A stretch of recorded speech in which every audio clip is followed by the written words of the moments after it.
요즘 우리는 히브리 사람들을 억압하고 착취하는 애굽 땅에 하나님께서 일으키신 일들에 대해서 듣고 있습니다.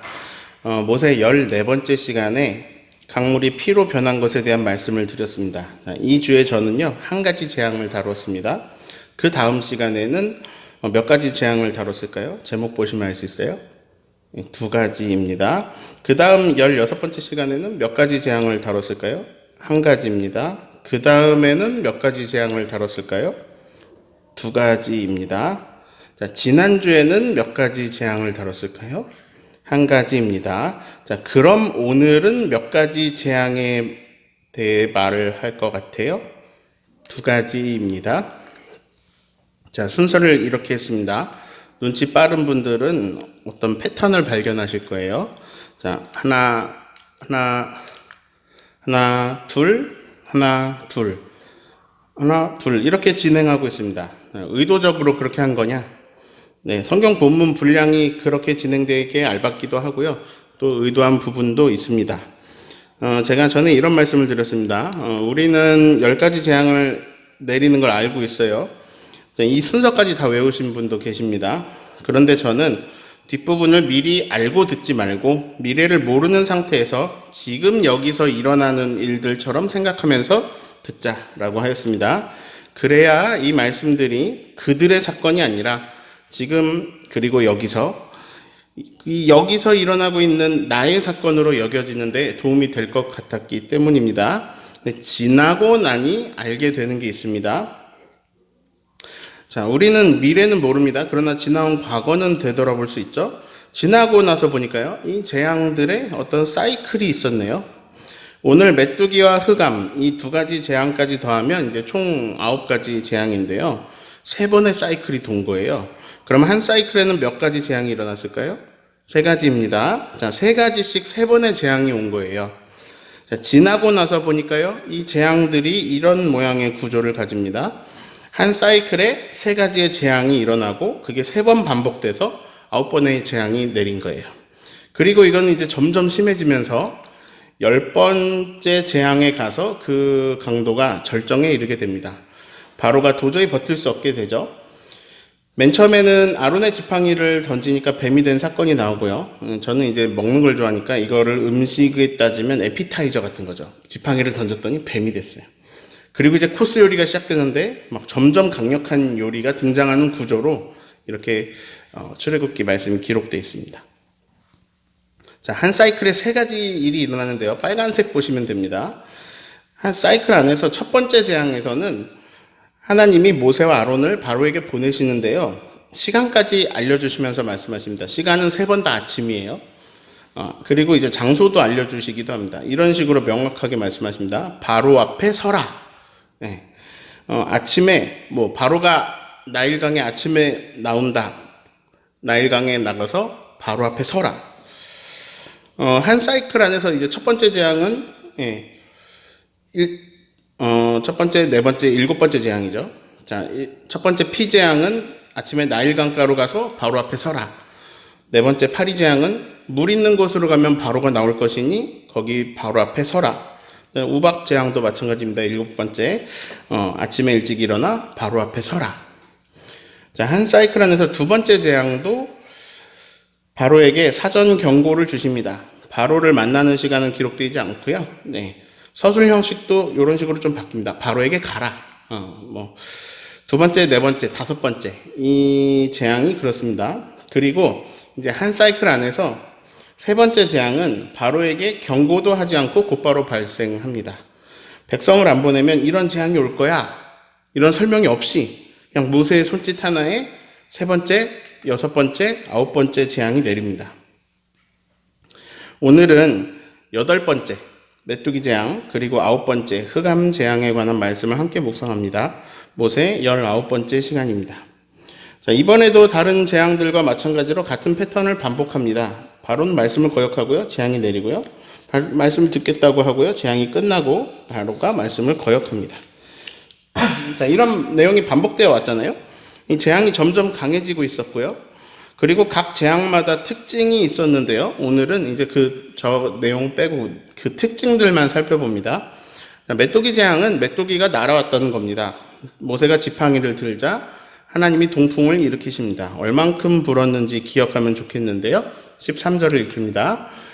모세가 애굽 땅 위에 그 지팡이를 들매 여호와께서 동풍을 일으켜 온 낮과 온 밤에 불게 하시니 아침이 되매 동풍이 메뚜기를 불어들인지라.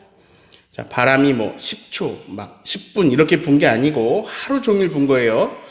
그리고 아침이 되니까 이제 메뚜기가 엄청나게 날아와서 땅이 안 보일 정도로 덮이게 됩니다. 아니, 메뚜기가 좀 많은 게 어때서? 좀 징그러운 거 말고 큰 피해가 있으려나? 파리 재앙이 있었죠. 좀 더 정확히 말하면 해충들이 나오는 재앙이죠. 예. 재앙이 점점 심해지고 있다는데 파리나 메뚜기나 비슷하지. 나는 차라리 파리보다는 메뚜기가 더 좋은데? 메뚜기가 더 낫지 하실 수 있어요. 자, 메뚜기 재앙을 이해하기 위해서 어떤 사람을 한 명 등장시키려고 합니다. 여러분도 아는 사람입니다. 누구냐면요, 이 사람입니다.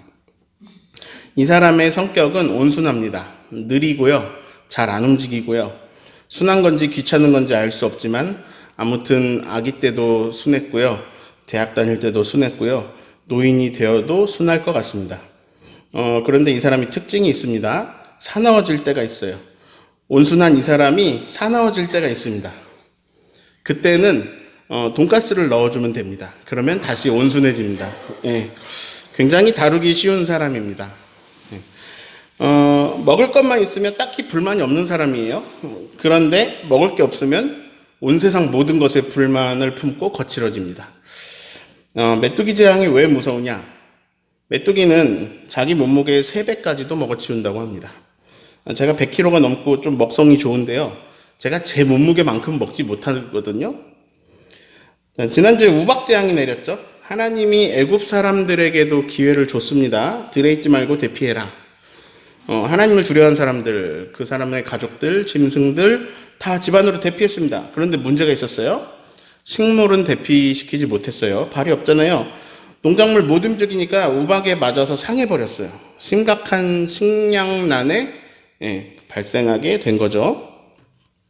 그나마 다행인 건요, 제가 지난주에 이런 말씀을 드렸어요. 끝에 우박에 이미 자란 식물들은 죽었는데 앞으로 자랄 식물들이 있어요. 그래서 식량이 아직 있습니다. 이렇게 말씀드렸어요. 그런데 더 무서운 재앙이 찾아왔습니다. 15절을 읽습니다. 메뚜기가 온 땅을 덮어 땅이 어둡게 되었으며 메뚜기가 우박에 상하지 아니한 밭의 채소와 나무 열매를 다 먹었으므로 애굽 온 땅에 나무나 밭의 채소나 푸른 것은 남지 아니하였더라. 애굽은 당대의 가장 풍족한 곳입니다. 나일강이 생명을 불어 넣어주는 땅이죠. 전쟁하면 이겨요. 전리품들 있죠. 농사 잘 되죠. 노예들 있죠. 애굽 사람들은 굶지 않았습니다. 노예들도 굶지 않았습니다. 그런데 제국 애굽에 식량이 떨어져 버렸습니다. 식량이 떨어지면 아무도 살 수 없습니다. 사실 메뚜기 재앙은 애굽에 내리지 않을 수 있었습니다. 처음으로 애굽 신하들이 목소리를 냈거든요. 신하들이 2가지 일을 하는데요. 우선 7절을 읽습니다. 바로의 신하들이 그에게 말하되 어느 때까지 이 사람이 우리의 함정이 되리이까 그 사람들을 보내어 그들의 하나님 여호와를 섬기게 하소서. 왕은 아직도 애굽이 망한 줄을 알지 못하시나이까 하고. 바로는 막 어질고 성품이 좋은 그런 성분이 아닙니다. 신하들이 바로 심기를 건드리면 어떻게 될지 모릅니다. 그런데 우박재앙까지 경험하니까요, 신하들 입장에서 이래주구나 저래주구나 마찬가지가 될 것 같은 상황까지 온 거예요. 모세와 아론이 바로와 신하들 앞에 또 왔어요. 이번에도 안 보내면 메뚜기 때가 올 거다 이렇게 경고하고 밖으로 나가버렸습니다. 그러니까 신하들이 바로에게 말합니다. 언제까지 모세가 우리의 함정이 돼야 됩니까? 이스라엘 자손들을 내보내서 그들의 하나님 여호와를 섬기게 하십시오. 왕은 아직도 애굽이 망한 걸 모르시겠습니까? 자, 신하들이 아주 강력한 말을 했습니다. 아예 직언을 했습니다. 그 사람을 내보내세요. 그 사람들 여호와를 섬기게 하세요. 이게 신하들이 한 첫 번째 일이고요. 직언이죠. 그리고 그치지 않고 그들은 두 번째 일을 합니다. 이미 가버린 모세와 아론을 다시 불러다가 왕 앞에 데려다 놓은 겁니다. 8절을 읽겠습니다. 모세와 아론을 다시 바로에게로 데려오니 바로가 그들에게 이르되 가서 너희 하나님 여호와를 섬기라. 갈 자는 누구누구냐. 바로가요 신하들의 말을 들었습니다. 가라. 가서 너희의 하나님 여호와를 섬겨라. 여기까지만 했으면 메뚜기 재앙 안 겪어도 됐는데 거기에다가 뭘 덧붙였어요. 자, 고집쟁이 바로가 신하들의 말을 들은 것까지는 잘했는데 바로는 뭔가 좀 다른 생각을 하고 있습니다. 가라. 근데 누구누구 갈 거냐? 아니 이게 무슨 말이죠? 가라. 근데 누구누구 갈 거냐? 자, 모세가 9절에 이렇게 말해요. 우리는 남녀노소를 데리고 갑니다. 남녀노소를 데리고 간다. 무슨 말이에요? 모든 사람이 다 갑니다. 또 양과 소, 가축들을 다 데리고 갑니다. 당연하죠. 지금 마실 나가는 게 아닙니다. 군사력 1위 애굽에서 탈출하는 거예요. 오늘 말씀의 10절을 읽으면 무슨 말인지 도무지 해석이 안 됩니다. 그래서 이제 다양한 해석본을 보고 이거를 우리식으로 바꿔볼게요. 바로가 말하는 거예요. 웃기고 있네. 웃기는 소리 하고 있네. 어린아이들을 데려간다고? 아주 너희들은 악한 음모를 꾸미고 있구나. 절대로 안 된다. 나는 절대 어린이들을 보내지 않을 것이다.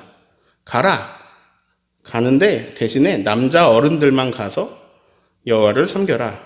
그리고는 모세와 아론을 내쫓아 버립니다. 자, 하나님 말씀하십니다. 너의 손을 들어서 메뚜기가 올라오게 하여 밭의 채소들을 먹게 하여라. 모세가 지팡이를 드니까 하나님이 동풍을 일으키십니다. 제주에 사시니까 하루 종일 바람이 세게 분다. 이게 무슨 말인지 아실 거예요. 하루 종일 바람이 막 세게 불더니 그러더니 하늘을 가리고 땅을 덮으면서 메뚜기 떼가 날아옵니다. 우박이 내린 뒤에 새로 자라난 작물들, 그리고 또 우박에 맞아 누웠지만 운 좋게 다시 일어난 작물들 싸그리 사라집니다. 바로는 모세와 아론을 급히 부르고 말합니다. 내가 죄를 지었다. 내가 하나님과 너희에게 죄를 지었으니 이번만 나의 죄를 용서하고 이 죽음만은 나에게서 떠나가게 해다오. 모세가 기도하니까 이번에는 강렬한 서풍이 불어서 메뚜기 떼를 홍해에 몰아넣습니다. 메뚜기 떼가 사라졌습니다. 이제 새롭게 자라나는 작물, 메뚜기 먹어치우고 나서 새롭게 자라나는 작물은 이제 먹을 수 있는 희망이 생겼네요. 그러나 바로는 백성을 또 보내지 않습니다. 자, 오늘 배우셨죠? 이 한 사이클의 세 번째 재앙은 예고를 하고 내리나요? 그냥 오나요? 네. 모세가 하늘을 향하여 손을 내밀자 애굽 온 땅이 깜깜해집니다. 전기가 있었던 시절도 아니죠. 계속 밤이에요. 뭘 할 수가 없어요. 아니, 뭘 보여야 뭘 하죠. 겨우 더듬더듬 하면서 뭐 화장실 정도나 가겠죠. 애굽의 모든 생산, 모든 일이 멈췄습니다. 식사 준비도 어려운 그런 어두움입니다. 그들이 할 수 있는 일은요, 공포 속에서 벌벌 떠는 일밖에 없었습니다. 반대로 이스라엘 자손이 거주하는 곳에는 빛이 비춥니다. 이번에도 재앙이 장소를 따라 선택적으로 임하고 있습니다. 처음에는 모세와 아론이 바로를 찾아갔어요. 어느새 바로가 모세와 아론을 막 부르기 시작했죠. 이번에도 흑암을 견디지 못하고 바로가 모세를 부릅니다. 그리고 말합니다. 가라. 그래, 가라. 그래. 어린이도 데리고 가라. 여기까지만 했으면 좋았을 건데 바로는 또 쓸데없는 말을 합니다. 너희의 가축들은 두고 가라. 양과 소는 남겨두고 너희가 여호와께 제사하러 가라. 자, 모세가 대답합니다. 왕은 우리가 하나님 여호와께 드릴 희생 제물과 불로 태워 바칠 번제물, 이거 우리에게 주셔야 됩니다. 그리고요, 우리 짐승은 한 마리도 남겨두지 않고 모두 가져가겠습니다. 우리는 그 중에서 우리 하나님께 드릴 제물을 선택할 겁니다. 어느 짐승을 바쳐야 할지 알 수 없기 때문에 다 데리고 가겠습니다. 그러자 바로가 말합니다. 너는 나를 떠나가라. 내 앞에 다시는 나타나지 말아라. 다시 얼굴을 보이는 날에는 넌 죽을 것이다. 모세가 말합니다. 좋습니다. 내가 다시는 나타나지 않겠습니다. 오늘 말씀을 요약해서 여기까지 읽었습니다. 우선 여태까지와 마찬가지로 메뚜기 재앙과 흑암 재앙을 통해서 애굽의 신들이 아무것도 아니라는 게 드러나게 됩니다. 애굽 신들은 서열이 있어요. 강한 신도 있고요, 약한 신도 있고요, 부모 자녀 관계에 있는 신들도 있습니다. 그 가운데 최고의 신은 태양신 라입니다. 애굽 사람들은 태양을 생명의 원천으로 생각했습니다. 태양과 관련한 신은 많은데요. 그 중에 이제 라가 가장 으뜸이 되는 신이고, 이제 거기서 다른 신들이 막 파생되기도 합니다. 그리고 이제 바로죠. 그 바로를 태양의 아들로 추켜 세워서 어떤 신적인 존재로 만들었습니다. 그렇게 여기고 있었어요. 그들이 알고 있는 모든 것은 다 틀렸습니다. 태양은 신이 아니고요, 피조물입니다. 여호와 하나님의 피조물이며 여호와 하나님의 주관 속에 운영됩니다. 흑암이 내렸습니다. 하나님께서 태양의 빛을 가리셨습니다. 이것 하나만으로도 애굽의 모든 신은 아무것도 아닌 것이 드러났습니다. 이미 태양신부터 아무것도 아닌 거죠. 자, 9가지 재앙으로 애굽은 초토화되었습니다. 그런데 노예들이 있는 곳, 고센 땅은 괜찮습니다. 동식물 다 살아있고요. 그리고 먹을 것도 있고 일상이 있습니다. 이 말씀의 내용을 다 파악하셨기 때문에 제가 오늘 설교 부제목을 왜 이렇게 지었는지 이해하실 것입니다. 남겨두고. 자, 바로의 말이었죠. 가서 너희의 하나님께 제사를 드려라. 단 어린아이들과 짐승들은 남겨두고. 메뚜기 재앙에서는 어린아이와 짐승들을 남겨두라고 했습니다. 근데 흑암에서는 이제 바로가 한 단계 양보했는데요. 그래, 가라. 어린이들까지도 데리고 가라. 가서 제사를 드려라. 단 짐승들은 남겨두고. 신하들이 강하게 나오자 바로는 신하들의 의견을 들어주었습니다. 그래, 내보내자. 그래, 가라. 그런데 제가 생각해보고 싶은 건요, 왜입니다. 왜 뭘 남겨두라고 하지? 왜 뭘 남겨두라고 할까요? 따라합니다. 바로는 아직도 자기가 주인이다. 네. 지금 하나님이 바로에게 알려주고 계신 게 있어요. 네가 착취하고 있는, 네가 억압하고 있는 노예들, 그들 너의 소유 아니다. 하나님이 연속해서 계속 똑같은 표현을 하신 게 있습니다. 내 백성을 보내라. 네 백성 아니야. 내 백성이야. 네 거 아니야. 보내라. 바로는 백성들을 보내기로 했습니다. 이유는 딱 하나예요. 이들이 더 있다가는 애굽이 도저히 회복 불가능할 정도로 망가질 거라서. 자, 신하들 말대로 지금 함정이에요. 이 사람들이 그냥 노예일 때는 여기 없는 것보다 여기 있는 게 훨씬 이익이 컸어요. 그런데 이제는 자꾸 자기 백성이라고 주장하는 여호와라는 신 때문에 그들이 여기 있는 게 함정이 돼버린 거예요. 여기 있는 것보다 여기 없는 게 더 유익해진 거예요. 자, 자기에게 이 백성이 없는 게 더 이익이 되니까 내보내는 거예요. 그런데 바로가 생각하기에 지금 없는 게 이익이거든요. 근데 또 생각하는데 너무 아까운 거예요. 이 수많은 노동력, 그리고 애굽을 더 풍족하게 할 어린 예비 노예들, 가축들, 재산들, 너무 아까운 거예요. 바로에게 히브리 사람들은요, 재산입니다. 그냥 재산이에요. 근데 한 번에 큰 재산이 빠져나가게 생겼어요. 그건 참을 수 없습니다. 그냥 남자 어른들만 가라라고 하면서 모세와 아론을 내쫓아 버립니다. 자, 지금 상황에서요, 저 노예들의 재산은 보내주는 게 이익인 것 같아요. 그러나 내 소유가 하나님 소유가 되는 건 싫어요. 그래서 이렇게 말합니다. 안 돼. 남겨둬. 바로는 다른 꿈을 꾸고 있습니다. 자, 하나님 말씀하세요. 내 거야. 내 소유야. 내 백성이야. 보내라. 그들이 나를 섬길 거야. 바로는 다른 꿈을 꾸고 있습니다. 노예들은 내 거야. 그런데 제사를 원하네.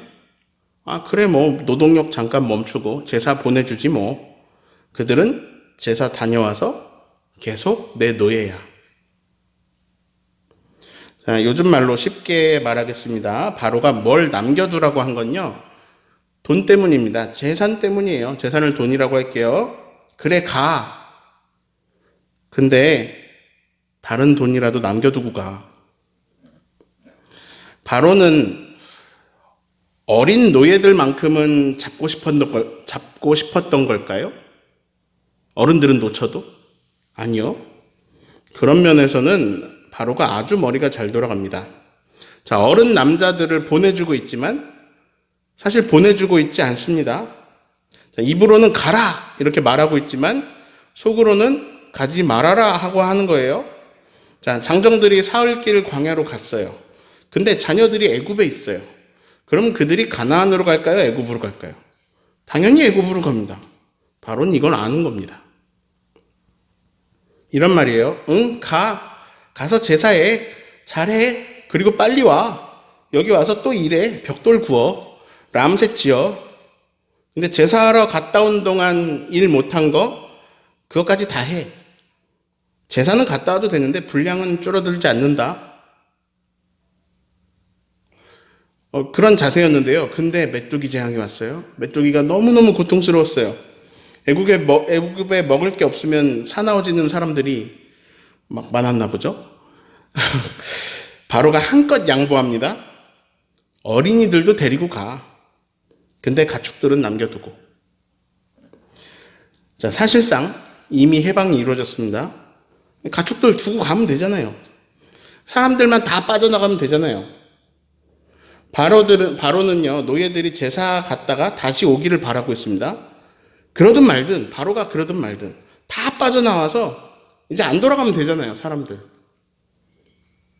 자, 하나님을 믿는다면, 그분이 일으키시는 일들을 봤다면, 그분은 개구리도 파리도 메뚜기도 한없이 생기게 하시는 분인 걸 안다면, 그분의 인도 따라 가면 되잖아요, 가축들 놓고. 가축 놓고 가면 어때요? 하나님이 또 주시면 끝인데, 끊임없이 만들어내시는 분인데. 그런데 바로는 알고 있습니다. 바로의 수가요, 사람들 사이에서는 먹혀요.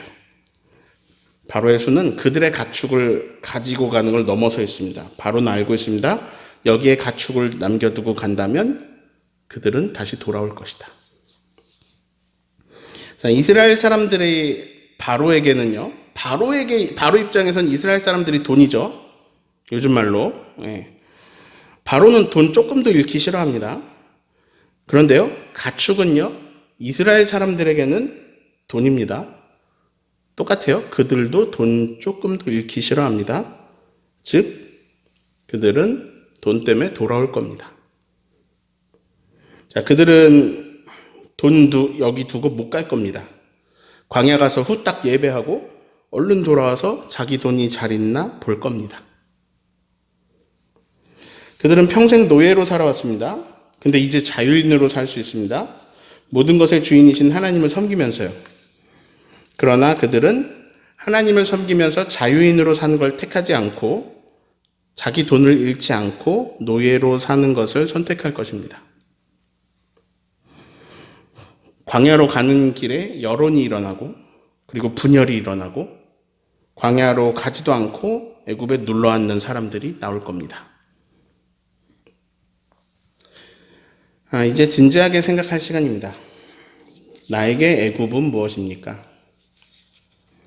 지금 내 상황에서 애굽은 무엇입니까? 이렇게 생각하시면 돼요. 지금 여러분을 못 살게 만들고 있는 게 애굽입니다. 그것에 지배당하고 있는 것입니다. 애굽은요, 하나님 말고 나를 지배하는 것입니다. 하나님이 주인이신데요, 나에게 있는 다른 주인이 그게 애굽입니다. 자, 하나만 예를 들까요? 수많은 사람들이 상처 아래에 있습니다. 상처가 그 사람을 괴롭히고 풀어주질 않아요. 우울감이 시도 때도 없이 찾아옵니다. 그 애굽 아래에서 벗어날 수가 없습니다. 괴로운데 괴롭다고 소리만 낼 뿐이지 벗어나지 못합니다.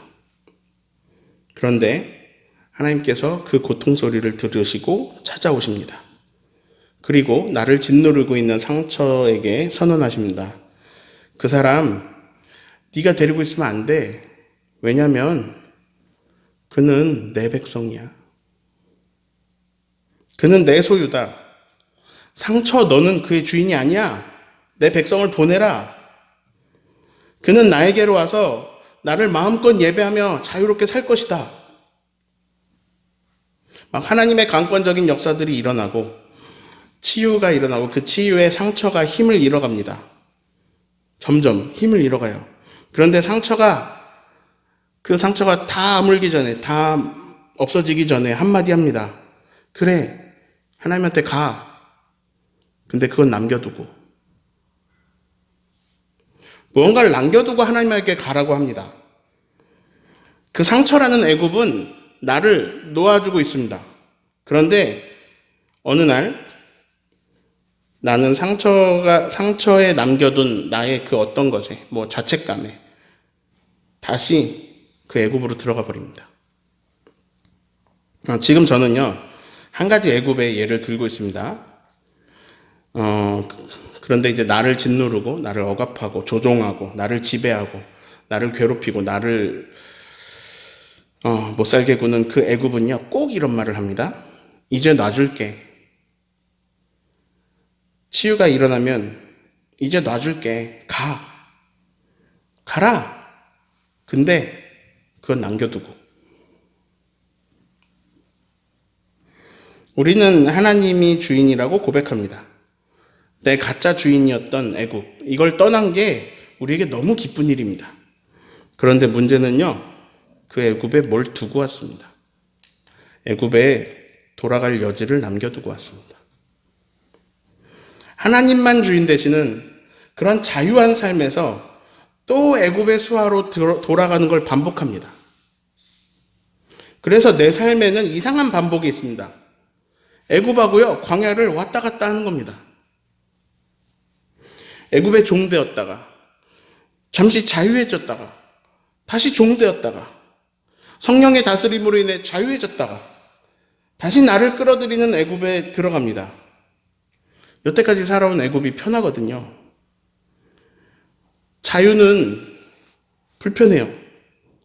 그리고 학대당하고 있는 괴로운 이게 더 편하거든요.